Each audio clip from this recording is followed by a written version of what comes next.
Nós temos pregado, falado sobre esse tema aí, os caminhos da reforma. Mês de outubro, 31 de outubro, nós celebramos a Reforma Protestante. Esse ano, 503 anos já da Reforma Protestante. Nós começamos uma caminhada pelo livro de Atos dos Apóstolos. Estamos caminhando aí nesse livro para conhecer um pouco do agir de Deus, do mover de Deus junto à história, por meio da sua igreja, por meio dos seus discípulos. Nós já vimos algumas verdades bíblicas que nos desafiam, que dão alento ao nosso coração, que trazem graça de Deus à nossa vida, que produzem benefícios também ao nosso viver como discípulos de Cristo que somos. Já falamos sobre o surgimento da igreja, sobre as características da igreja, falamos sobre as perseguições da igreja domingo passado. A igreja cristã é uma igreja que sofre perseguições, no decurso do tempo, no decurso dos anos, em tribos, línguas, povos, onde o evangelho vai chegando, ele é desafiado a enfrentar oposição, perseguição, há açoites, há prisões, há morte. Muitos mártires já foram feitos, mas o propósito de calar a igreja não acontece, pelo contrário, a igreja cresce, a igreja avança. E hoje então nós vamos ver que ela avança como é a determinação de Deus. Nós vamos ler alguns textos que vão nos ajudar a entender que o evangelho vai caminhar de cidade em cidade, de língua em língua, de povo em povo. O propósito de Deus é esse: com a vinda da igreja, anunciar as grandezas de Deus, proclamar a salvação em Cristo entre os homens, entre os povos. Nós vamos verificar que esse é o querer de Deus e essa é a obra que Ele confia à nossa mão para fazer. Nós estamos hoje como discípulos de Cristo, como membros de uma igreja, exercendo a nossa fé, porque o Senhor Jesus trouxe esse evangelho entre nós. O agir de Deus por meio de algum servo, de alguma serva, criança, adolescente, jovem, ancião, adulto, casado, solteiro, do nosso país, de outro país, foi o instrumento de Deus para que o nosso coração fosse despertado ao evangelho e entendêssemos sobre a grandeza da obra de Deus, que alcança o ser humano, o perdido, com graça e bondade em Cristo Jesus. Alguém transmitiu para você, seu pai, sua mãe, seu amigo, algum conhecido seu, algum desconhecido seu, uma canção, uma leitura bíblica, uma Bíblia que você recebeu, um folheto que você leu. Há uma diversidade de meios, de caminhos, de causas da conversão. Mas Deus usou alguém, Deus usou algum discípulo, alguma pessoa, algum irmão, algum cristão, para chamar a sua atenção, quem sabe num silêncio, na maneira de enfrentar as lutas, atraiu o seu olhar, fez com que você quisesse saber o que se passava naquela vida, e de repente você viu graça de Deus ali, amor de Deus ali, provisão e sustento do Senhor na sua obra através daquela vida, e aí o seu coração foi tomado por um agir especial de Deus também.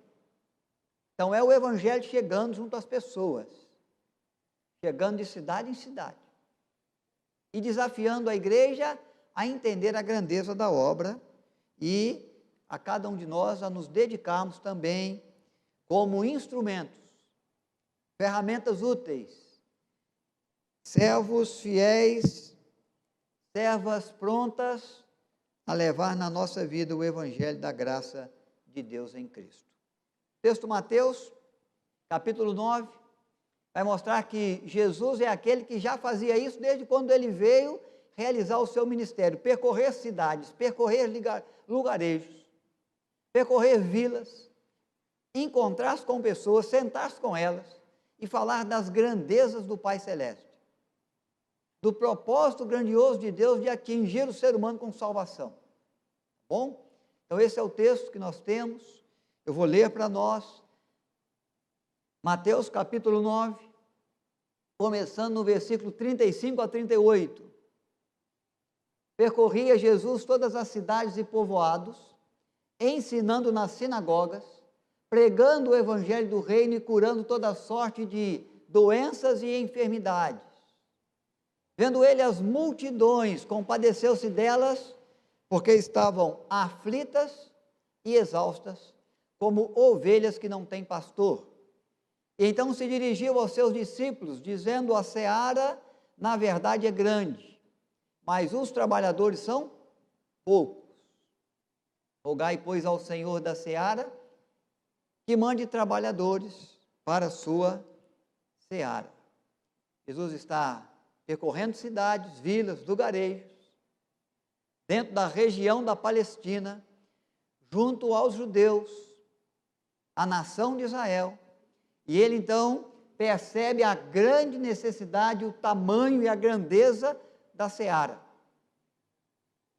E ele já alerta aos discípulos, aqueles que estavam com ele, aqueles que o acompanhavam: vamos rogar ao Pai, ao Senhor da seara, que mande trabalhadores, porque a obra é grandiosa, a tarefa é árdua. Há muita gente para ouvir do Evangelho, para receber da graça de Deus. E aí, o Senhor Jesus roga aos discípulos a intercessão ao Pai. Atos capítulo 1, versículo 8, é o momento em que ele, com os seus discípulos, no momento da ascensão, vai já trazer a ordem que nós chamamos da grande comissão. Ele vai comprometer os discípulos a dar continuidade a essa obra redentora que Cristo estabeleceu. E aí eu quero que vocês leiam comigo o versículo 1, o versículo 8 do capítulo 1 de Atos, e depois esse verso também 4, só o 4, o 8 não, do capítulo 8 de Atos. Esse texto está projetado, vamos ler juntos? Mas recebereis poder ao descer sobre vós o Espírito Santo, e sereis minhas testemunhas, tanto em Jerusalém, em toda a Judéia e Samaria, e até os confins da terra. Entre mentes, os que foram dispersos iam por toda parte, pregando a palavra. Muito obrigado, queridos. Deus acrescente graça ao nosso coração, iluminando sempre a nossa mente, para entendermos a sua palavra e acolhermos com produtividade na nossa vida. Nós vemos Jesus percorrendo cidades, vilas e lugarejos. Depois ele diz: vamos fazer discípulos, porque o Espírito Santo vai tomar a vida de vocês, vai envolver o coração de vocês, vai capacitá-los para a grande obra que o Senhor determinou. E vocês vão, começando por Jerusalém, percorrer cidades, vilas, lugarejos, como o próprio Jesus o fez. Só que geograficamente vocês vão ir mais longe. Vocês vão romper limites e fronteiras. Vocês vão falar do Evangelho em terras distantes.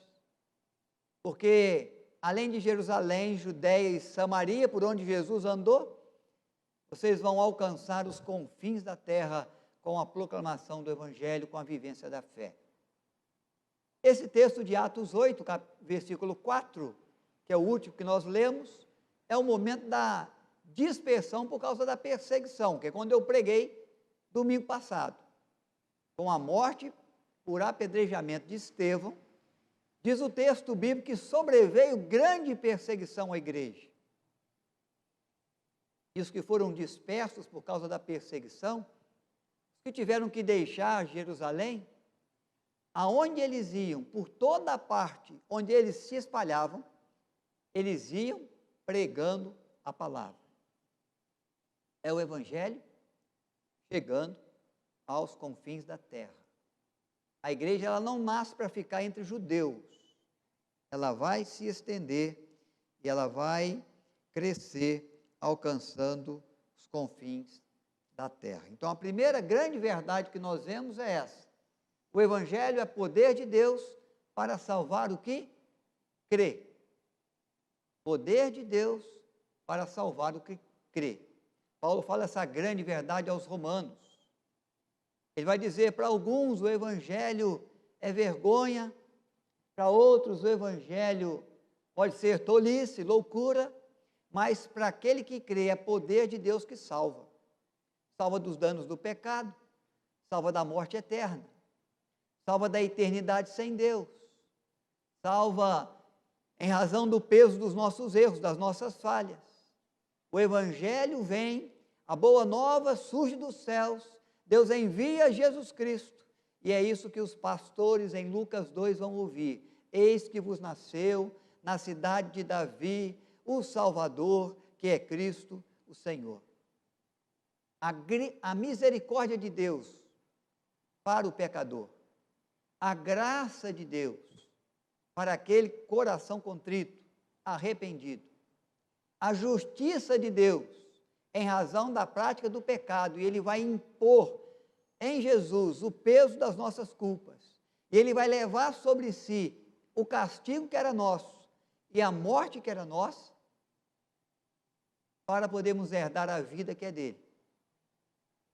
Então Deus em Cristo, Ele nos dá a vida, vida eterna, vida abundante, vida com Deus, vida sem fim, vida de graça, vida de paz, vida sem pecado, vida sem os prejuízos e os danos do pecado. Essa é a boa nova, isso é o Evangelho.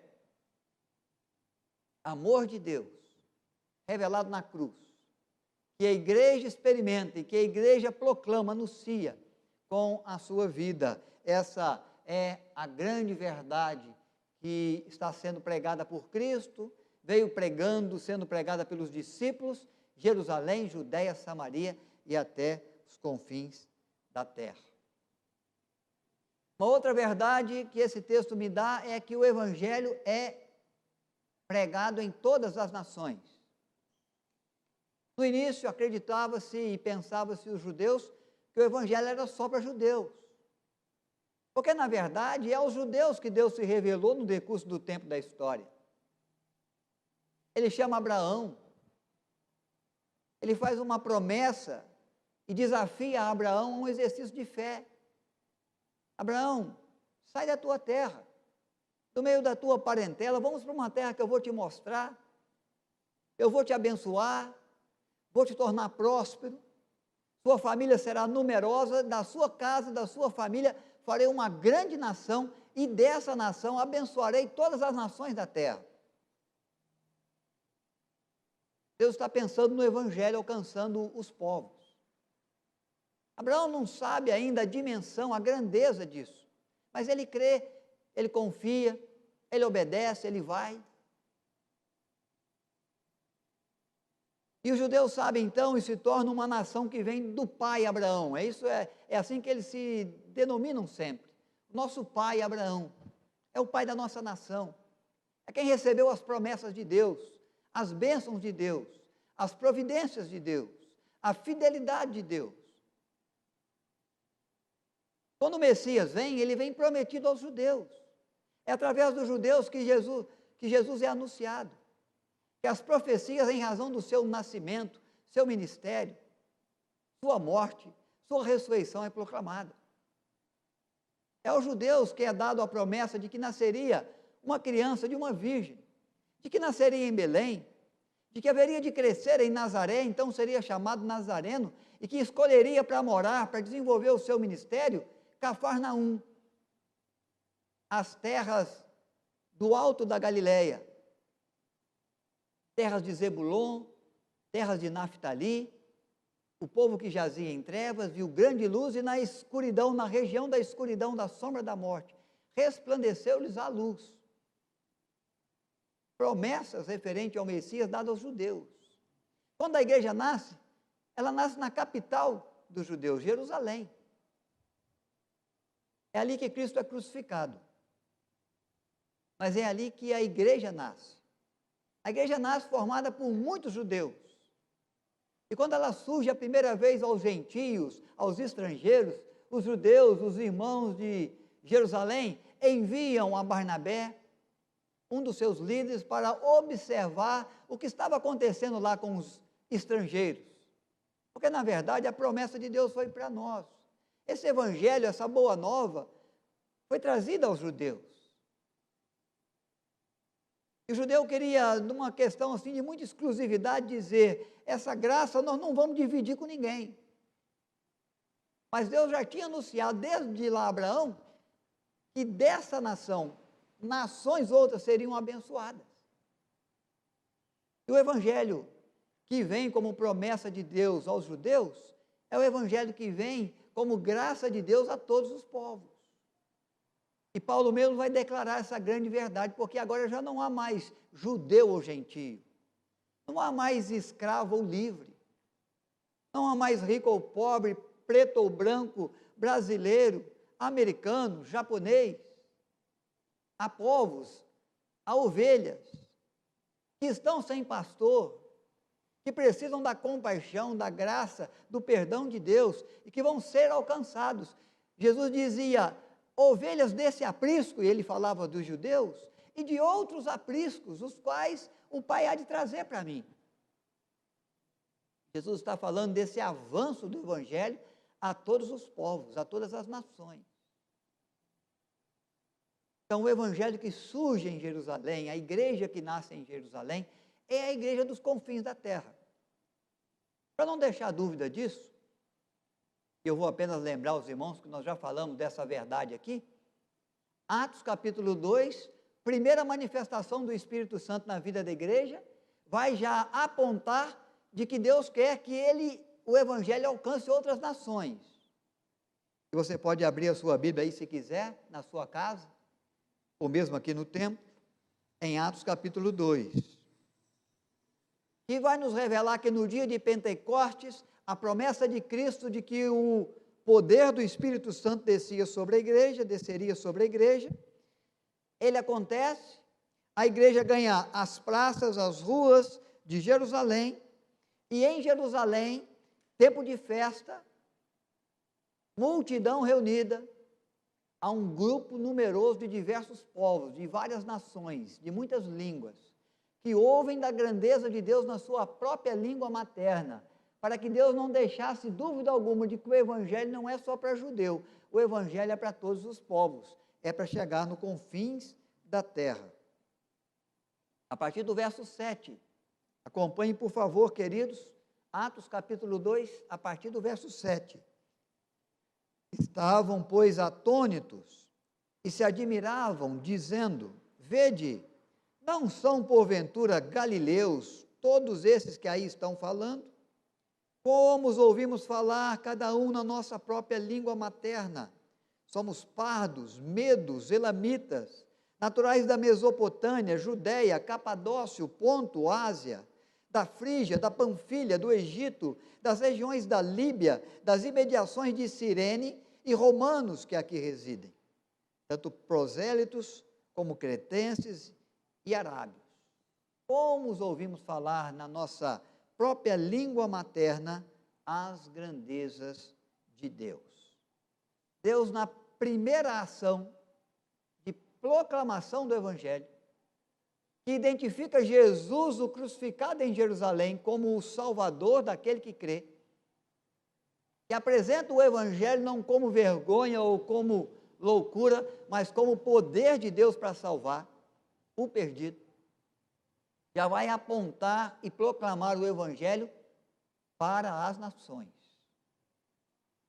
Para as nações. E Barnabé vai verificar então que o Espírito Santo que atua lá entre os estrangeiros, os gentios, é o mesmo Espírito que atuou em Jerusalém.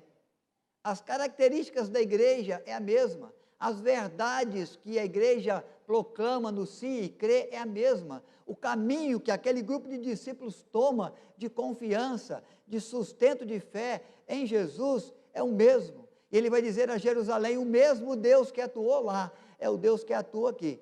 O mesmo Deus que fez a obra redentora lá, é o Deus que tem convencido corações aqui e tem feito irmãos e irmãs em Cristo aqui.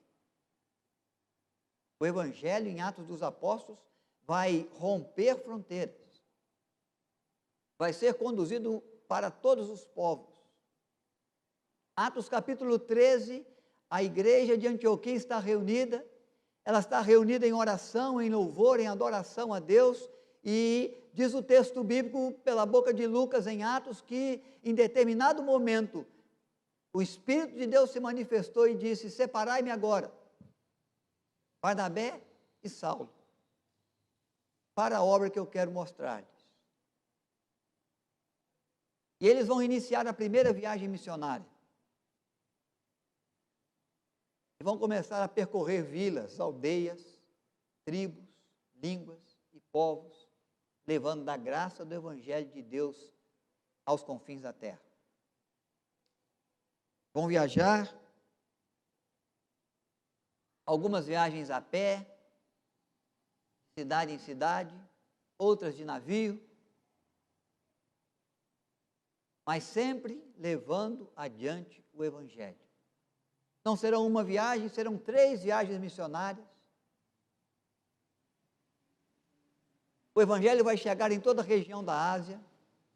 O Evangelho vai caminhar por cidades, de cidade em cidade, vai chegar à capital do Império Romano, que é o império que persegue a igreja e quer fazê-la calar e quer destruir o princípio de fé em Jesus de Nazaré. Mas essa igreja é tão audaciosa, é tão corajosa, e a missão que Deus traz é encarada com tanta firmeza, com tanta dedicação, que Paulo vai plantar uma igreja em Roma, na capital do império, nas barbas do império. Um grupo de irmãos, chamado cristãos, vai surgir. O Evangelho de Cristo vai prosperar na cidade. E quando se pensava que iria eliminar, prendendo o apóstolo Paulo numa prisão primeiro domiciliar, soldados da guarda pretoriana, do próprio imperador, eram evangelizados todos os dias, 2 soldados por dia, por Paulo, que tinha soldados acorrentados aos seus braços. E ele mesmo dizia: eu estou algemado, eu estou preso, eu estou em isolamento, mas o Evangelho não está. E quando ele escreve a sua carta aos romanos, à igreja de Roma, ele envia uma saudação a quase toda a guarda pretoriana que se encontra no palácio, soldados e irmãos em Cristo convertidos pela graça de Deus, porque o Evangelho foi passando de cidade em cidade e alcançou a sede do Império Romano, apesar de ser esta a força que mais perseguia a igreja cristã. E perseguia com veemência. E perseguia com morte. Perseguia com crueldade, com maldade. Mas nada pode fazer calar o Evangelho. Nós estamos vivendo um tempo de isolamento. Agora, com um pouco mais de liberdade, vai caminhando as fases no Estado, no país. E as coisas vão voltando a acontecer com critérios, com calma, com cuidado, com zelo. Mas voltam a acontecer. Em outros países também. Mas nesse período de isolamento, nesse período de cuidados com a Covid-19, nós temos visto o Evangelho livre. O Evangelho chegando às pessoas pelas redes sociais. Lugares, vidas, corações que não chegavam. Gente que, quem sabe, vai ter dificuldade de vir ao templo, mas que está conectado com as questões da pregação do Evangelho mundo afora. Porque o Evangelho continua livre, continua alcançando as nações. Um Evangelho a todas as nações. Essa é a verdade que nós descobrimos na nossa caminhada em direção à reforma protestante. Um Evangelho para todos os povos, para toda a gente. Eu já mencionei aqui o que Paulo disse: não há mais judeu ou gentio, escravo ou livre, soldado da guarda pretoriana ou prisioneiro. Paulo dizia: eu faço de tudo para com todos, no propósito de ganhar alguns, porque eu sei que o Evangelho vai viajar. E Paulo sabia, no momento da sua morte, quando teria sua cabeça cortada pela guilhotina romana devido a essa mesma perseguição, de que a sua morte não ia promover o fim do Evangelho, pelo contrário, o Evangelho é algo que Deus estabeleceu, e que já não ia parar mais, ia se estender, ia chegar muito mais longe, como chegou até a sua vida, até a minha. Como um dia chegou na nação brasileira, como um dia teve que enfrentar a própria corrupção da Igreja Católica Apostólica Romana com a Reforma Protestante. num propósito de volta às Escrituras Sagradas, de volta à obediência às Escrituras e à prática das Escrituras, para zelar pela pureza da igreja, pela pureza da fé, e alcançar os corações com o genuíno Evangelho da graça de Deus. Um Evangelho para todos. Mas para o assassino também, para o idólatra,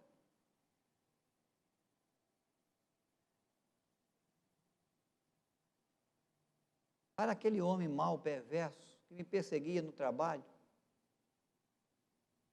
para aquela pessoa, meu vizinho, tanto mal me fez, para aquele andarilho mal cheiroso da rua, para a prostituta da esquina.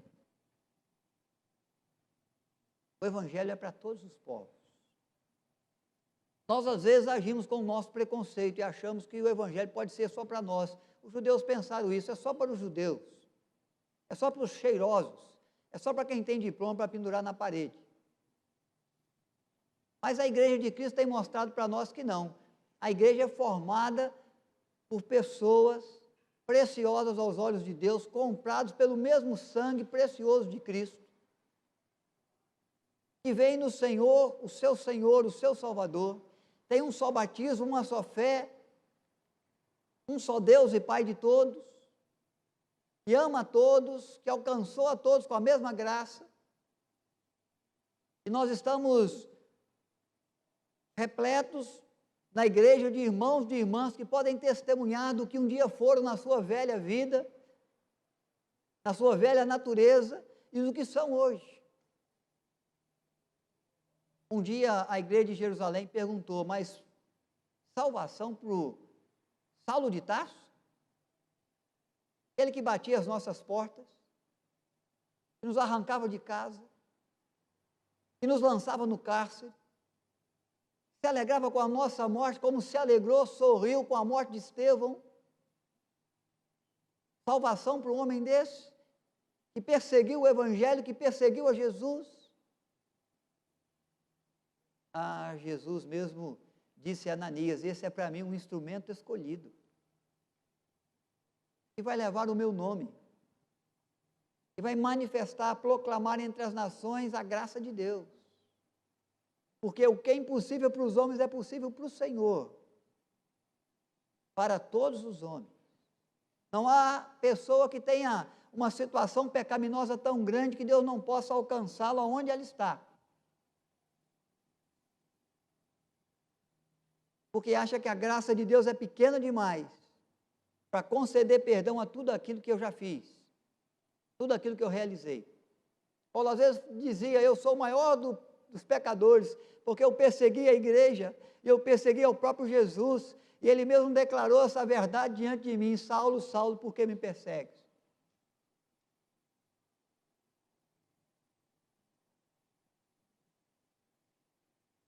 E os judeus começaram a pensar, será que esse também é um instrumento mesmo escolhido, a salvação para uma pessoa assim?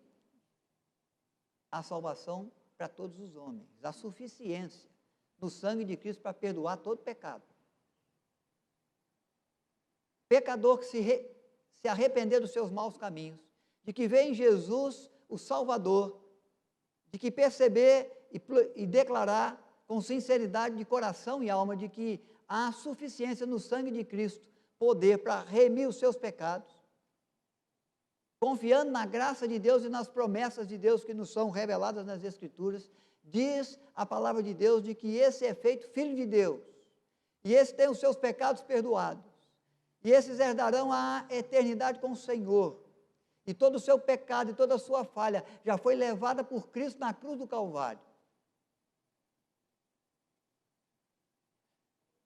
É o Evangelho para todos os homens.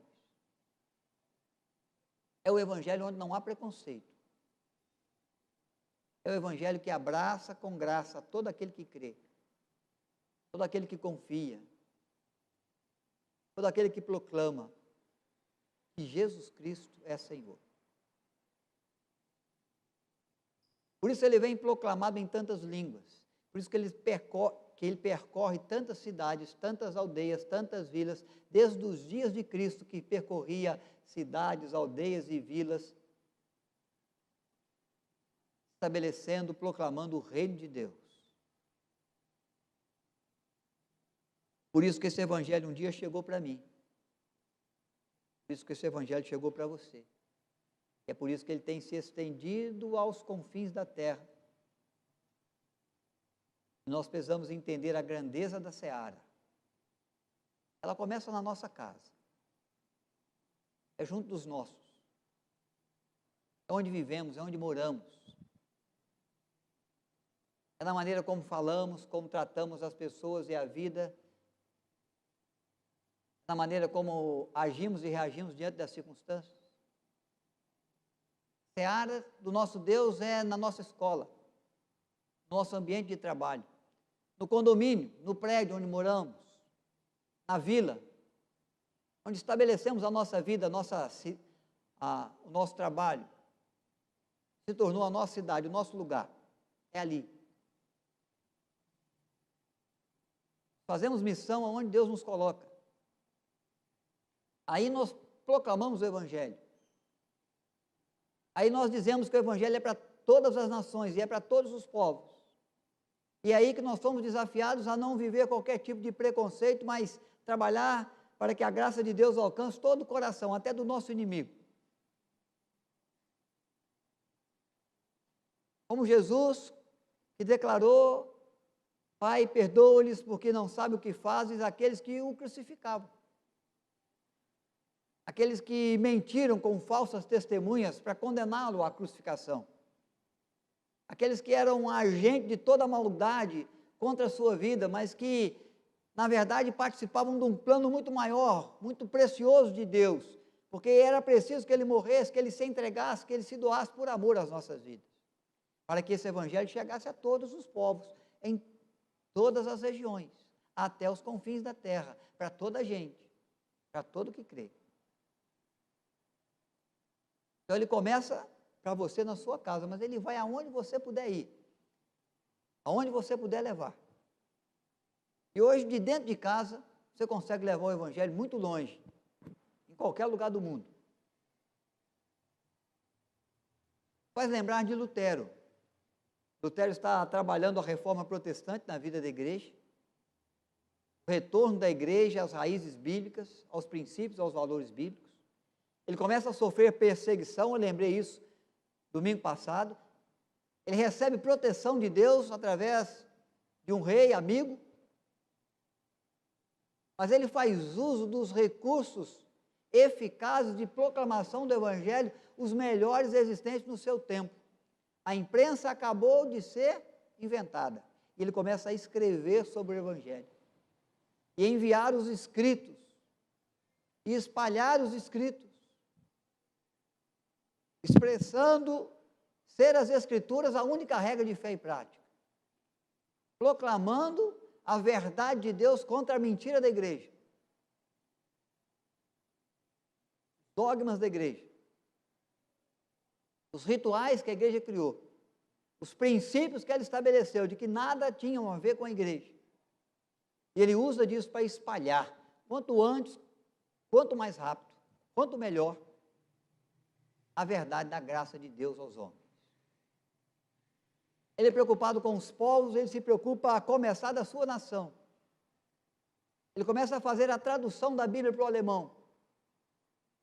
Ele termina a tradução, consegue imprimir uma Bíblia toda. Ele leva de presente ao rei que, como instrumento de Deus, o preservou com vida. Ele usa dos caminhos, dos recursos que ele tem, para que o evangelho alcance as nações. Quanto melhor, quanto mais rápido, com maior resultado. Diante, irmãos, dessa caminhada da igreja, nós somos desafiados. Primeiro é agradecer. Temos que ter um coração grato, porque o evangelho chegou até nós. Muitas pessoas trabalharam. Quantos homens, quantas mulheres, quantas crianças Quantos adolescentes foram passando o evangelho de cidade em cidade, de lugarejo a lugarejo, de povoado em povoado, para que ele chegasse até a sua vida? O agir de Deus, por intermédio da sua igreja, do seu povo, que atuou para romper fronteiras, para alcançar uma divisa geográfica cada vez maior e trazer para você a possibilidade de conhecer o amor de Deus manifesto na cruz. Seu favor. Preciso ser grato. Quando nós chegamos aqui, aqui já estava a igreja. Quantos irmãos foram usados por Deus no início de tudo? Temos que reconhecer. Temos que agradecer. Sentimento primeiro é de gratidão. Outro sentimento é de comprometimento. Não há como eu me assentar à mesa do Senhor sem agradecer pela graça que me assiste e sem me comprometer para que eu sustente essa graça da minha vida e eu leve as pessoas em tempo e fora de tempo. Fazendo também como Paulo fez, de tudo para com todos, no propósito de, quem sabe, alcançar alguns com a maravilhosa graça de Deus que em Cristo se revela para nós. E celebramos no partir do pão, de um corpo que foi entregue por amor, ou no tomar de um cálice que foi derramado de maneira eficaz, o sangue justo que purifica o pecado. Eu preciso, como discípulo de Cristo, fazer de tudo para com todos também, com o propósito de levar o Evangelho do Senhor aonde Ele me der a possibilidade de levar. Começo em casa, mas o confim da terra é o meu limite. Por redes sociais, que abrem portas, que geram oportunidades, que antes não existiam. E você tem na ponta dos seus dedos. Hoje até diante dos seus olhos, você pode falar com alguém numa chamada de vídeo. Alguém que está lá do outro lado do mundo. E passa um tempo difícil, que você pode ser o instrumento de Deus para levar uma palavra do reino de Deus até aquele coração. Aplacando o desespero com a esperança. E anunciando a paz de Deus em meio à aflição. E a salvação para aquele que está perdido. E o caminho da verdade para aquele que anda no caminho enganoso, escorregadio. Ou a luz de Deus para aquele que caminha em trevas, em escuridão. Está nas pontas do seu dedo. Está no procedimento seu. No silêncio que você dá. Na mão que você estende. No ouvido atento que você se torna para aquele desabafo necessário. O bom conselho que vem da palavra de Deus para o seu coração, para dirigir o coração daquele que está perdido, confuso, cheio de interrogações, e você pode mostrar o caminho melhor, o caminho certo, porque o Senhor já apontou esse caminho para você. O Evangelho todo, para todo homem, em todo tempo. É assim que tem sido. Caminhar da igreja, o desafio que a igreja vive, porque a seara continua muito grande e os trabalhadores poucos. Mas nós temos orado ao Senhor e Deus levantou você. Deus me levantou. E vai ser através das nossas vidas, da vida da igreja, daqueles que hoje atuam, que o Senhor vai continuar a escrever uma grande obra no decurso dos anos e do tempo junto às nações, junto aos povos. Porque o Evangelho, e para o Evangelho não há fronteiras. E vai chegar. E Deus vai realizar o seu propósito, porque ninguém pode resistir às suas mãos, o seu querer, o seu agir. Nós não sabemos o que Deus pode fazer com uma palavra que você der, com um testemunho que você sustentar, mas nós sabemos que Deus pode fazer muita coisa, levando o Evangelho até alguém.